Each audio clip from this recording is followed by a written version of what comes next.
नीमच मध्य प्रदेश का एक ऐसा जिला जिसकी कुल जनसंख्या लगभग 9 लाख है।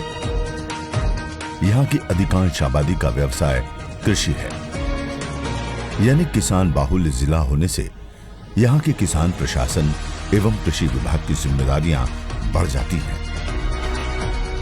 इन्हीं जिम्मेदारियों का बखूबी निर्वहन करते हुए यहाँ का जिला प्रशासन एवं कृषि विभाग नीमच जिले के किसानों को उन्नति और तकनीकी खेती को बढ़ावा देने के लिए हर संभव कोशिश कर रहा है। जिला प्रशासन की मेहनत ही है कि आज यहाँ के किसान खेती के पुराने तौर तरीकों को छोड़ तकनीकी खेती एवं नवाचारों को अपना रहे हैं। गेहूं, चने की फसलों के साथ साथ यहाँ के किसान मसालों की खेती में भी अच्छा मुनाफा कमा रहे हैं, चाहे वो लहसुन हो या फिर अश्वगंधा की फसल। लगभग सभी फसलों में नित नए नवाचारों का प्रयोग कर रहे हैं और अपने खेती के व्यवसाय में ही अच्छे परिणाम हासिल कर रहे हैं। नीमच जिला विभिन्न फसलों के विविधीकरण के रूप में पहचाना जाता है। यहाँ पर लगभग 70 प्रकार की फसलें बोई जाती है। कृषि के क्षेत्र में नीमच जिला अग्रणी है। देखे जाए तो यह जिला देश और प्रदेश में उत्पादकता के क्षेत्र में अधिकतम उत्पादन ले रहा है। औषधि फसलों का क्षेत्र भी अच्छा है। यहाँ के किसान भाई खास तौर से उचित बीज दर, उचित खाद का प्रयोग करते हैं एवं सिंचाई की बात करें तो ड्रिप स्प्रिंकलर पद्धति को अपनाते हैं, जिससे कि उनकी उत्पादकता बढ़ती है। और हम लगातार हमारे प्रचार प्रसार के माध्यम से, आत्मा के माध्यम से, नवाचार गतिविधियों के माध्यम से किसानों को मोटिवेट करते हैं उन्नत कृषि के तरीके अपनाएं ताकि उसका अधिक उत्पादन ले। उद्यानिकी के क्षेत्र में नीमच जिला विशिष्ट स्थान रखता है। आज नीमच जिले के किसान लगभग 20,000 हेक्टेयर में लहसुन की खेती कर रहे हैं। लहसुन की अच्छी किस्में जैसे G282, G1, G2 यहाँ बहुत प्रचलित है। विभाग द्वारा नवीनतम तकनीक एवं वैज्ञानिक पद्धति से खेती करने के लिए यहाँ के किसानों को प्रोत्साहित किया जाता है, जिसकी वजह से यहाँ के किसान काफी प्रगतिशील हो रहे हैं।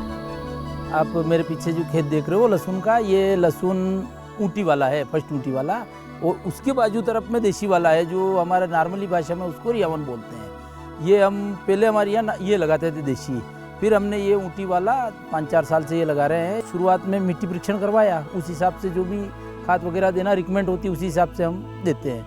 और रही बात, हम डीकम्पोजर का भी इसमें प्रयोग करते हैं। और मिनी स्प्रिंगर भी लगा हुआ था, वो भी खोला है निकालने के हिसाब से, ट्रैक्टर चल रहा है मजदूरों के हिसाब से उसको खोल के हटा दिया है। उनसे क्या है कि एक तो थ्रिप्स धुल जाता है और दूसरा फंगस भी धुल जाती है और बहुत कम पानी में हो जाता है। डीकम्पोजर का हमने 2 बार तो पानी के साथ में चलाया, 1 बार डीकम्पोजर का स्प्रे भी किया। उसका हमने 3 क्यारे पास में छोड़ दिए थे, डीकम्पोजर नहीं डाला, उसमें तो बहुत फर्क है। और एक इसमें एक वेम आता है वो भी डाला है जो जड़ को सक्रिय करता है। 60 दिन बाद में हम एक तो इसमें यूरिया का प्रयोग बिल्कुल नहीं करते हैं और मेरी सलाह तो ये किसान दूसरे भी 60 दिन बाद लहसुन में यूरिया का प्रयोग नहीं करें। उससे होता है यूँ एक इसकी फुटान चालू हो जाती है नीचे से, तो वो माल एक तो अपन मान लिया कोई किसान स्टॉक करना चाहे तो वो स्टॉक भी नहीं होगा। वो इस पे कि भाई अपन 3 महीने 4 महीने बाद बेचेंगे तो वो रह भी नहीं पाएगा और यही खेत में फुटान पे आ जाता है। आज से 2 साल पहले हम कहाँ थे और आज कहाँ गए। यही माल हमारा मंडी में 2,000 रुपये कुंटल कम में बिकता था, आज 2,000 रुपये कुंटल हमारा माल ऊपर बिकता है। जैसे ही हमारा माल लगता है, जो मेन व्यापारी लेने वाले वो आके खड़े हो जाते हैं, बोले यार ये 1 नंबर माल है। शुरुआत में तो पहले हमारे घर वाले भी हमारे ऊपर वो काफ़ी चिढ़ते थे, बोले ये करते हो। अब रिजल्ट जब सामने आने लगा है तो हमारे घर वाले भी हमारे इनके भी कायल हो गए हैं। कृषि विभाग और आत्मा विभाग और हमारे नीमच के भी इनका काफ़ी शुक्रगुजार हूँ। जो पहले हम 16-17 कुंटल लहसुन निकालते थे, अब बाद में हमारे 24-25 कुंटल का हम आज निकाल रहे हैं, तो वो एक इन्हीं की देन है, इनके मार्गदर्शन में ही हम चल रहे हैं। पहले जिले में गेहूं की फसलों में जहां औसतन पैदावार 50 क्विंटल से 60 क्विंटल प्रति हेक्टेयर होती थी, वहीं आज यहाँ का किसान नवीन तकनीकों का उपयोग करके लगभग 100 क्विंटल प्रति हेक्टेयर गेहूं की पैदावार कर रहा है। गेहूं की नवीन किस्में जैसे पूसा, तेजस की नीमच जिले में बड़े स्तर पर पैदावार हो रही है। यहाँ के किसान नवाचारी हो चुके हैं और हर नई तकनीक अपनाने को इच्छुक रहते हैं। पहले बीघे का 35 से 40 किलो गेहूँ बीघे का बोते थे, और दवाई का यूज़ भी नहीं करते थे, बीज उपचार भी नहीं करते थे। खाद देते तो खड़ी फसल में खाद देते थे, डीएपी यूरिया। तो प्रशिक्षण के बाद वैज्ञानिक सर ने बताया और सर के मार्गदर्शन में सीखा कि हमेशा खड़ी फसल में खाद नहीं देना, डीएपी सूखे में बोने के समय ही देना है। तो उससे क्या, तो थोड़ी फसल की गुणवत्ता अच्छी होती है और फसल बढ़िया चलती है। बीज उपचार करके गीला करके छाँव में सुखा के उसके बाद बोते हैं सीड ड्रिल मशीन से बोते हैं। तो बीज व्यवस्थित पड़ता है, बीघे का हेक्टेयर का, तो बराबर आता है और गेप वगैरह भी अच्छी रहती है, हवा मिलती है और बीज भी कम लगता है। 100% मिट्टी नमूना लिया, 100% मृदा स्वास्थ्य जांच करवाई, रिपोर्ट आई, वितरण किया और हर किसान को हमने यही दिखाया कि तो हर किसान इसी वैज्ञानिक तरीके से करता तो फसल में भी अच्छी हर चीज़ में फ़र्क आ रहा है कुल मिलाकर। पहले क्या जैविक वगैरह नहीं देते थे, अब जैविक भी थोड़ा रुझान बढ़ा है लोगों का। इस बार मैंने 1 हेक्टेयर का गेहूँ लगाया, लोगवन गेहूँ लगाया, लोगवन 1 विदेशा कंपनी का लगाया। बढ़िया वैरायटी, अच्छी वैरायटी है और जो इसकी रोग प्रतिशमता इसकी ज़्यादा रहती है, इसमें रोग वगैरह नहीं आता है। तो इसके 1 हेक्टेयर का लगाया। इस बार मेरे को अनुमान है कि लगभग 18 से 20 कुंटल पर बीघा इसका उत्पादन हो सकता है और हेक्टेयर का लगभग 90 से 100 कुंटल ऊपर ही जाएगा लगभग। हर चीज़ में रुझान बढ़ा।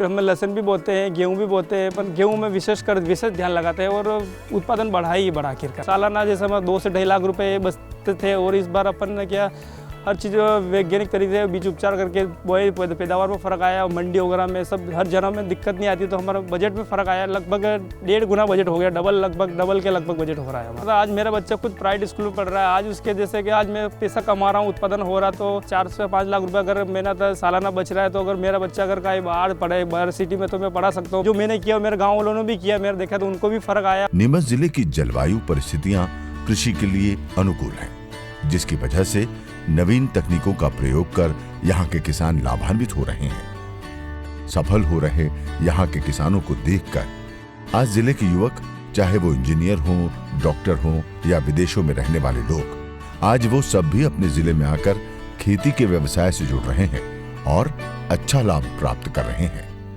मैं वैसे तो प्रोफेशनली एक इंजीनियर हूँ, मैकेनिकल से मैंने BE किया और 8 साल इंदौर में रह के जॉब की और उसके बाद जब मुझे लगा कि खेती में कुछ अच्छा हो सकता है, उसी तहत मैंने जो है जॉब से रिज़ाइन करके अब मैं खेती कर रहा हूँ। और जब जॉब छोड़ के मैं यहाँ आया तो बहुतों ने मेरे को बोला कि भैया तुम जो है कुछ गलत करने जा रहे हो, खेती तो लोग छोड़ के जो है जॉब की तरफ जा रहे हैं, गाँव छोड़ के शहर की तरफ जा रहे हैं। लेकिन मैंने उन सबको नकारते हुए कुछ नया करने की चाह में जो है मैं गाँव आ गया और अब मैंने जो है यहाँ से खेती शुरुआत कर ली है। पुराने तरीके से जब खेती हो रही थी तो उसमें गेहूँ, चना, धनिया ये सब हम खेती करते थे। लेकिन उसके बाद हम जो है लखनऊ CMAP से ट्रेनिंग ली, आत्मा परियोजना के अंतर्गत आत्मा के अधिकारियों द्वारा हमें जानकारी दी गई और फिर हम जो है लखनऊ गए। उसके बाद जो है भ्रमण पे भी हम जो है गए थे, तो वहाँ से हमने सभी औषधीय फसलों की जानकारी ली और उसमें जो है हमको अश्वगंधा की फसल जो है हमारे एरिया के हिसाब से सबसे अच्छी लगी और ये हमने जो है 2 किलो बीज आधे बीघे में लगा के रखा हुआ है। ये बीज उत्पादन के तहत लगा रखा है, अभी अपनी मैच्योरिटी पे आ गया है, पर हमने इसको बीज पकाने के लिए थोड़ा छोड़ा हुआ है।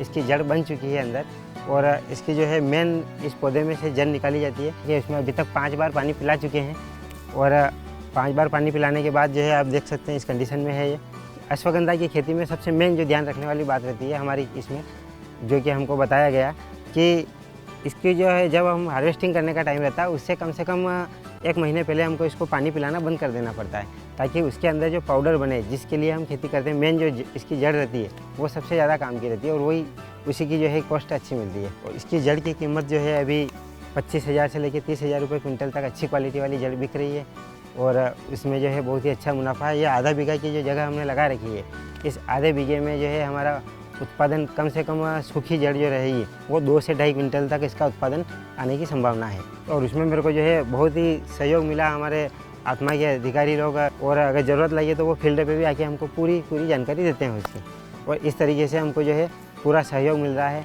और खेती को बहुत अच्छे से जो है करने में मदद मिल रही है।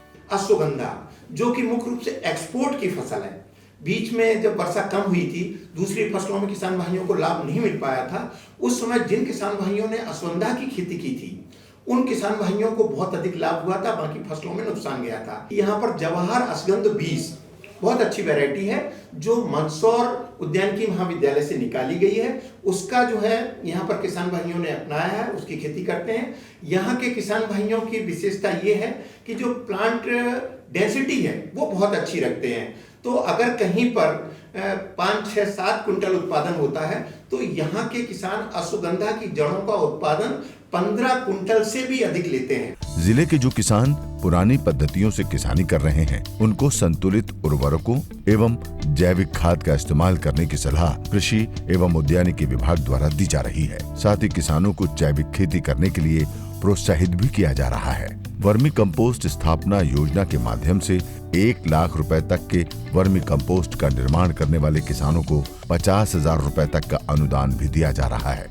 इस योजना का लाभ यहाँ के किसान बखूबी उठा रहे हैं।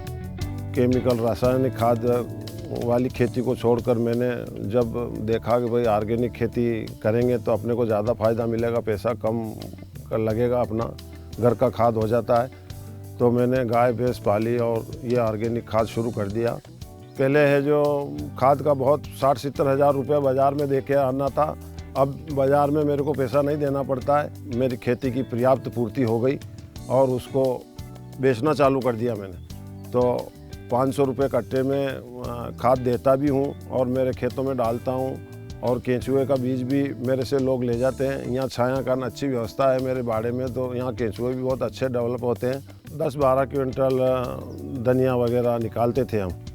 तो ये खाद धीरे धीरे उसको बंद किया और इसको चालू किया, तो धीरे धीरे हम 18 से 20 क्विंटल पर ऑर्गेनिक खाद डालने के बाद पहुँच गए, और ये अच्छी क्वालिटी का धनिया हमारे पैदा होने लगा।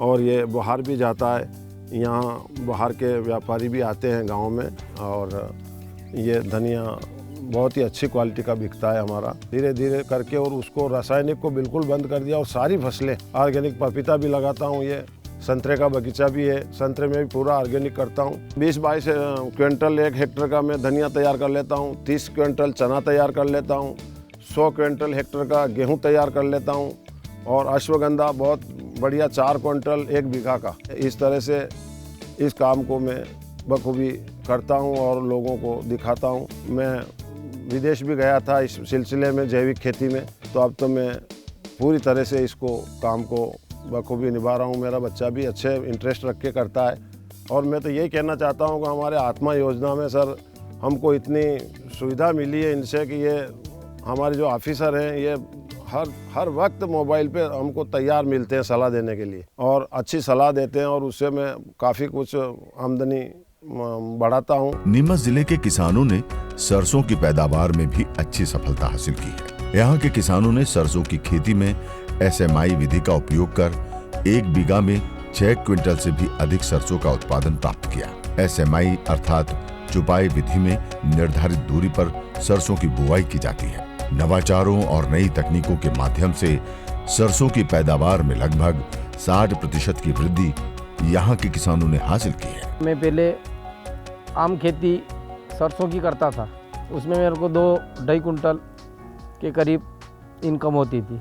मैं जब से आत्मा के संपर्क में आया, लोधा सर जी ने मुझे सरसों का बीज दिया, उसमें 200 ग्राम बीज चुपाई विधि से सरसों लगाई। वो मिट्टी की जांच करवाई, मिट्टी की जांच के हिसाब से अपन ने उसमें खाद डाला, और उसमें कतार से कतार की दूरी 2 फीट और पौध से पौध की दूरी 1.5 फीट। उस प्रकार से अपन ने उसकी खेती की चुपाई विधि से, तो अपने 6 कुंटल 80 किलो 1 बीघे की पर बीघे की अपने को प्राप्त हुई। पहले बहुत कमी थी पानी की, ये ज़मीन सिंचित नहीं थी, तो फिर ये बलराम तालाब की योजना थी, इसमें ये योजना के हिसाब से बनाया। इसमें बहुत अच्छा अनुदान भी मिला और इसका बहुत अच्छा फ़ायदा है। इसमें इंजन मोटर कुछ भी लगाने की आवश्यकता नहीं है। इसमें नीचे वाल लगा रखा है, 110 की लाइन डाल रखी है, तो जब अपने आवश्यकता होती है उसमें खोल देते हैं, अपने आप पानी। ये 20 बीघा ज़मीन में नीचे, इसमें भी बराबर मैं आत्मा के संपर्क में हूँ। कृषि मेले में भी जाता हूँ, संगोष्ठी में भी जाता हूँ, वहाँ से बराबर मार्गदर्शन मिलता है, और इस प्रकार से तकनीकी खेती कर रहा हूँ। मेरे को बहुत अच्छा इसमें लाभ मिला है। जिले में सभी फसलों के साथ ही चने में भी कई तरह के नवाचार किए जा रहे हैं। चने की फसल में दाना भरते समय यूरिया से स्प्रे कराया जा रहा है, जिससे दानों में अच्छा भराव होता है और उत्पादन भी बढ़ता है। आत्मा परियोजना द्वारा दी जा रही इसी तरह की और भी छोटी छोटी एवं आसान तकनीक अपनाकर यहाँ के किसान चने की पैदावार में अच्छा लाभ ले रहे हैं। हम खेती करते हैं, और हमारे जो पहले जो देसी चने बोते थे उससे हमने हटके इस बार डॉलर चने लगाए, जिसमें बीज लगा हमारे 1 हेक्टर का 100 किलो के मान से। उसके बाद फिर 1 महीने के उगने के बाद फिर इसको हमने कटिंग करने के लिए इसमें बकरियां चराई। इससे फुटान क्या पास से आती है, मतलब फूल पास से फुटान अच्छा करता है, इसीलिए तो उत्पादन बड़ा, नहीं तो इतना बड़ा होके फिर बाद में फ्लावरिंग होती है। अब इसके नीचे से ब्रांचेज निकलती है और वहाँ से पास से इसके फूल आने चालू हो गए, तो इसकी वो जो चने के जो फूल से फ्लावरिंग से बने ज़्यादा बने दिख रहे हैं, तो वैसी खेत में बीज इससे ट्राइकोडर्मा से उपचारित किया, देसी गौमूत्र वगैरह तैयार किया, आग का पत्ते का वो गौमूत्र में सड़ा के वो स्प्रे किया, तो इल्ली भी नहीं लगी इसमें। और उम्मीद है कि जो हमारे जो चना पैदा होता था देसी, वो 2 कुंटल बीघे का होता था, ये कम से कम 7-8 कुंटल 1 बीघे का मान से होना चाहिए, कम से कम 35 कुंटल 30-35 के आसपास 1 हेक्टर का होना चाहिए। कृषि विभाग के जो अधिकारी है, आत्मा योजना के अधिकारी, इनका बराबर संपर्क रहता है और गांव वालों को भी बताते हैं हमको, और सबको बताते, गाइड करते हैं, उससे फ़ायदा मिल रहा है। हम नवाचारों को और जो नई तकनीकियां हैं उनको किसानों तक पहुंचाने के लिए आत्मा योजना से हम उनको जिला स्तर पर प्रशिक्षण दिलवाते हैं। राज्य स्तर पर जो हमारा राज्य के अंदर प्रशिक्षण आयोजन होता है, फार्मर ट्रेनिंग सेंटर पर उनको ट्रेनिंग दिलवाई जाती है, और राज्य के बाहर जो नवाचारी किसान हैं उनको विशेष तकनीकी पर जो प्रशिक्षण है वो राज्य के बाहर हम उनको दिलवाते हैं। इसी तरह से नई चीज़ों को दिखाने के लिए उनको रिसर्च इंस्टीट्यूट जो हैं नज़दीक में, उनका भ्रमण राज्य के बाहर है, वहाँ करवाते हैं। निकटतम जो हमारा कृषि महाविद्यालय है या उद्यानिकी महाविद्यालय मंदसौर में है, इंदौर में हमारा कृषि महाविद्यालय है। जिले के अंदर भी हम जो अच्छे नवाचारी किसान हैं उन लोगों को भ्रमण करवाते हैं, किसानों को। आज की डेट में ये स्थिति है कि अगर किसान रात को 8 बजे भी फ़ोन करके पूछता है कि मेरी ये समस्या है, तो हम उसका सॉल्यूशन प्रोवाइड करते हैं। उद्यानिक विभाग से हमने ये मधुमक्खी पालन का बक्सा लिया है, और ये 25 बक्सा का हमको पंजीयन करवाया था, उससे हम उनको 40,000 रुपया उद्यानिक विभाग द्वारा छूट का मिला हुआ। और इसके लिए मधुमक्खी पालन के लिए हमको खेत की और फूल की कोई ज़रूरत नहीं पड़ती, और ये मेड़ पे चलता है, मेड़ के ऊपर ही बक्सा लगता है, और अच्छा उत्पादन है मधुमक्खी का, और इससे फसल का भी अच्छा पैदावार मिलती है। परागण मधुमक्खी द्वारा परागण फसल में होता है, फसल की पैदावार भी अच्छी होती है और इसकी आय भी अच्छी है। 25 बक्से में तो अच्छा उत्पादन मिला और सेहत भी अच्छा मिला, और हमारा घर बैठे 300 रुपये किलो बिक गया। लहलहाती हुई फसलों को देखकर मुस्कुराते हुए ये किसान नई तकनीकी एवं नवाचारों का उपयोग कर साथ के किसानों को भी प्रेरित कर रहे हैं। खुद तो अच्छा लाभ ले ही रहे हैं, नीमच जिले का नाम भी रोशन कर रहे हैं।